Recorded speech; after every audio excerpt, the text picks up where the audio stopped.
Welcome to T2T Boxing in association with IFL TV and Macklin's Gym Marbella. Here with me I have the face of Aussie Boxing, Damon. Thanks for joining us, Ben. Thanks so much for having me, mate. No worries. Down here for Sakio's media day. Obviously that big fight was announced over in Canada. What are your thoughts on Sakio's chances against Stevenson? I think it's a great fight. I was a little bit worried going into the last fight against Geale because he wants to box with Sakio, and Sakio at this stage of his career, I don't think he wants to box. Adonis Stevenson, he wants to fight, and that's perfect for Sakio at the moment.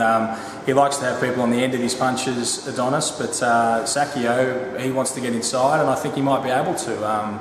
I'd really like to see them have a war, and I know that's what Sakio wants. I think it'll be an entertaining fight, and I really do give him a good chance. And I think that not only does he have a chance, but he has a chance of achieving possibly more than just about everyone in the history of Australian boxing, because to lose his super middleweight world title, then win his light heavyweight world title, both WBC belts in the next fight, would be just enormous.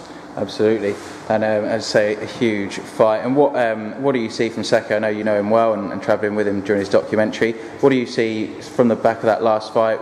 Did he straight back in the gym? Did he think about leaving the sport for a while? What was his mindset been like in between? I don't think he ever thought about walking away, but to be honest, I don't know that Sakio ever has thought that that may happen. He just he's a fighter. He wants to fight and fight. Yeah, he was certainly very, very disappointed after that fight. He said that he was flat. He just didn't turn up that night physically. He feels that perhaps he overtrained in the build-up to the fight. And I know there's been a few, I know that Mr. Browne and a few others recently have been coming out and using that as an excuse, but it's been medically proven. I think perhaps if Sakio had been tested like everyone else seems to have been, they would have found that he did physically exhaust himself in the build-up to that fight. This time, he's shortened his training camp. He's going to go in fresher, hopefully just as fit, but he won't be going in burnt out because he didn't like the way he acquitted himself. I think we all saw that it wasn't the best of Sakio Bika, but hopefully this time he goes back to being the animal that he can be and wears Adonis Stevenson down, which sounds like such a difficult thing to do, and is a difficult thing to do, but if anyone can do it, it is Sakio Bika at his very best. We've seen him in those fights like the Codrington in the contender final, and even against some of the big names, even against Andre Ward, and he really did start to wear them down. I don't know if Adonis Stevenson is on that Andre Ward level. I'm not really sure, but I think we'll find out if we get the best Sakio Bika. Definitely, a huge platform, obviously terrestrial TV over in the States under Heyman's new arrangement that he's got going on there. Do you think that, for Sakio, that's a huge opportunity to make him a household name, but is that something that we should see more of in Australia, more boxing on terrestrial TV? Oh, well, it'd be great, wouldn't it? Yeah, there's obviously some concerns with where boxing is going in terms of television. I work for Main Event on their Australian broadcast. I'd love to see a main event fight every week, but it's just not going to happen because of the business decisions that they make and because of what they see as the quality of some of the fights being made. If I was making the decisions, we'd have a fight on every week, but I don't, unfortunately. Fox Sports, they make their own decisions, and free-to-air, well, we saw them on free-to-air only, a few weeks ago now, or a little bit longer for the footy fight night. I don't know if that's the best advertisement we could have for Australian boxing. Power to all the victors on that night, but whether the broadcast that was put together and the fights themselves are what we need to sell our sport, I think probably not. But you know, if we could be prime time on Channel 7 or 9 every Wednesday night, it'd be perfect for me. I'm willing to host it too if they want.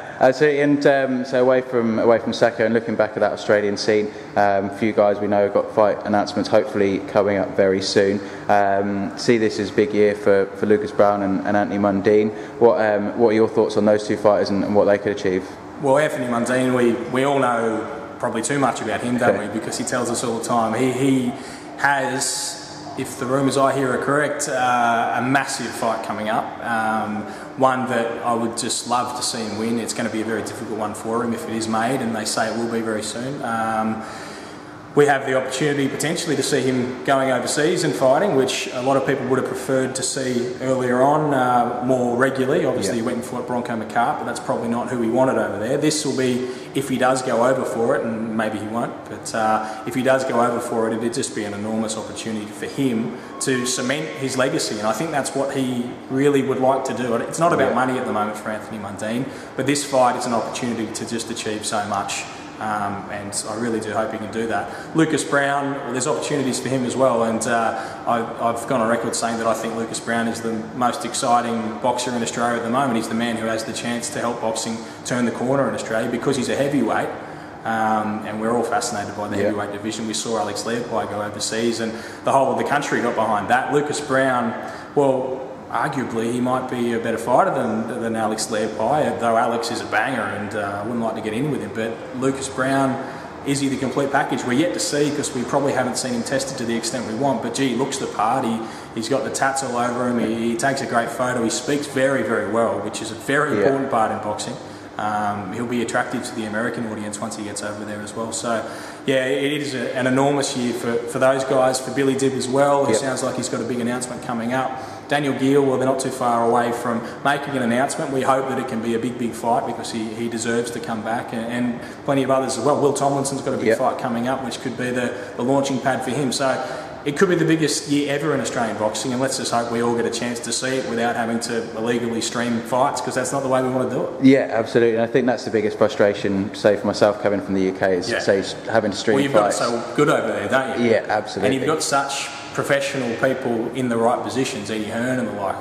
They are taking the sport forward in leaps and bounds over there. We've got some very good promoters here, and they need the support around them from the boxing community and also those in positions at networks. TV's difficult here. It's not like in the UK. We don't have the population, we don't have the numbers. But I was over there for that Carl Froch George Groves fight with Sakio, actually, in about the fourth row from the front, because I was with Sakio, not because of me. But we had the WBC belt over there at the time as well, trying to call out Carl Froch, and that was not only the best boxing event I've ever been to, but the best sporting event. It was just a phenomenal atmosphere, and the way they're doing it is just perfect at the moment, the Poms. So the more leaves we can take out of their book, the better for us. Yeah, fingers crossed, and say I understand, I know the rumours as well for Anthony and Lucas, and say if those fights get made, and as you mentioned, Billy and Daniel as well, could be a huge year. So we'll obviously wait and hear from you, the source of boxing, and we'll go from there. Yeah. Thanks for joining us, Ben. Thanks so much. Yeah, we hope it's going to be a big year.